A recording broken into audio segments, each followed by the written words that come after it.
نبی برحق محمد صلی اللہ علیہ وآلہ وسلم کو تمام مخلوقات کے لیے ہادی بنا کر بھیجا گیا۔ آپ صلی اللہ علیہ وآلہ وسلم نے انسانوں کے ساتھ ساتھ جنوں کے قوم کو بھی اسلام کی دعوت دی، اور کئی جنوں نے اسلام قبول کیا جبکہ کچھ سرکش اور نافرمان ثابت ہوئے۔ قوم جنات سے انسان کا اختلاط اور ٹکراؤ حضرت سلیمان علیہ السلام کے دور سے ملتا ہے، جنہیں جنات کو قابو کرنے کا معجزہ عطا کیا گیا تھا۔ اسلام کی آمد کے وقت جنات کا انسانی علاقوں میں داخلہ اور مسکن کافی کم ہو چکا تھا، لیکن ایک ایسا واقعہ پیش آیا جب نبی کریم صلی اللہ علیہ وآلہ وسلم کے حکم سے مولا علی علیہ السلام نے ان تمام جنات سے جنگ کی، اور ہر غزوہ کی طرح اس غزوہ میں بھی حیدر کرار فاتح رہے۔ اس جنگ کو جنگ بیر العلم کہتے ہیں، جس کے بارے میں مورخین اور راویوں نے بہت کم ہی لکھا ہے۔ یہی وجہ ہے کہ اس عظیم اور خطرناک ترین جنگ کے متعلق بہت کم ہی لوگ جانتے ہیں۔ واقعہ کچھ یوں ہے کہ جب غزوہ ذات السلاسل سے آپ صلی اللہ علیہ وآلہ وسلم صحابہ کرام کے ساتھ مدینہ واپس جا رہے تھے تو ایک مقام سے گزر ہوا۔ نبی کریم صلی اللہ علیہ وآلہ وسلم نے پوچھا کہ یہ کون سی جگہ ہے؟ حضرت عمر بن امیہ زمری نے جواب دیا، اسے وادی کثیب ارزف کہتے ہیں۔ یہاں وہ مشہور کنواں ہے جس میں سلیمان علیہ السلام کے دور کے سرکش رہتے ہیں، جن پر حضرت سلیمان علیہ السلام بھی قابو نہیں پا سکے۔ یہاں سے گزرنے والے بڑے بڑے قافلوں کو وہ جنات مار دیتے ہیں اور اس علاقے میں فساد پھیلاتے ہیں۔ تو رسول اللہ نے فرمایا ہمیں یہاں پڑاؤ ڈالنا چاہیے۔ پھر آپ نے 10 صحابہ کو اس کنویں سے پانی لانے کے لیے بھیجا۔ جب وہ حضرات کنویں کے قریب پہنچے تو ایک قد آور جن باہر آیا اور اس نے زوردار آواز لگائی۔ اس کی آواز میں اتنی شدت تھی کہ اطراف کے جنگلوں میں آگ لگ گئی، زمین کانپ اٹھی اور اس کی حیت سے تمام صحابی بھاگ گئے۔ حضرت ابو العاص رضی اللہ عنہ نے جرأت دکھائی اور آگے بڑھے، لیکن اس جن نے آگ سے انہیں جلا کر راکھ کر دیا۔ باقی صحابہ نبی کی خدمت میں حاضر ہوئے اور پورا ماجرا انہیں سنایا۔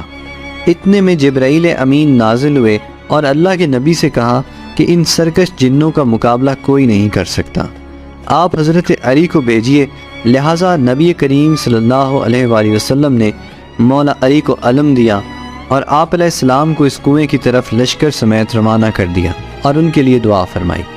حضرت علی علیہ السلام اس کنویں کے قریب پہنچے تو وہ جن پھر سے ظاہر ہوا اور غصے میں رجس پڑنے لگا، جس کے جواب میں حیدر کرار حضرت علی نے فرمایا میں علی ابن ابی طالب ہوں، میرا شیوا، میرا عمل سرکشوں کی سرکوبی ہے۔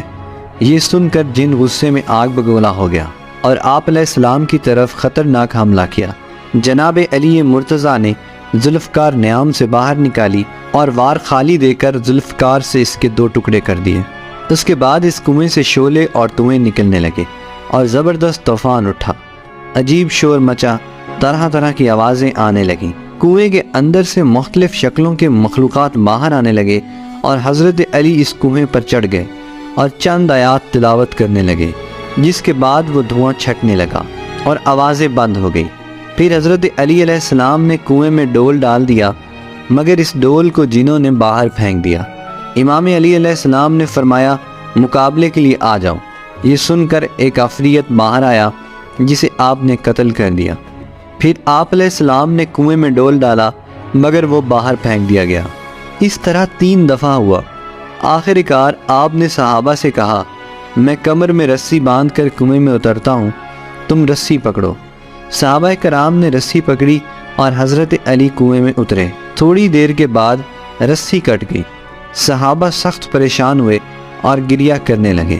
اتنے میں کنویں سے چیخو پکار آنے لگی اور اس کے بعد یہ صدا آئی علی ہمیں پناہ دو۔ آپ علیہ السلام نے فرمایا ضرب شدید کلمہ پر موقف ہے، کلمہ پڑھو۔ اس کے بعد رسی ڈالی گئی اور حضرت علی 20,000 جنوں کو قتل کر کے 24,000 قبائل کو مسلمان بنا کر کنویں سے برآمد ہوئے۔ صحابہ کرام نے مسرت کا اظہار کیا اور سب کے سب اللہ کے نبی کی خدمت میں پیش ہوئے۔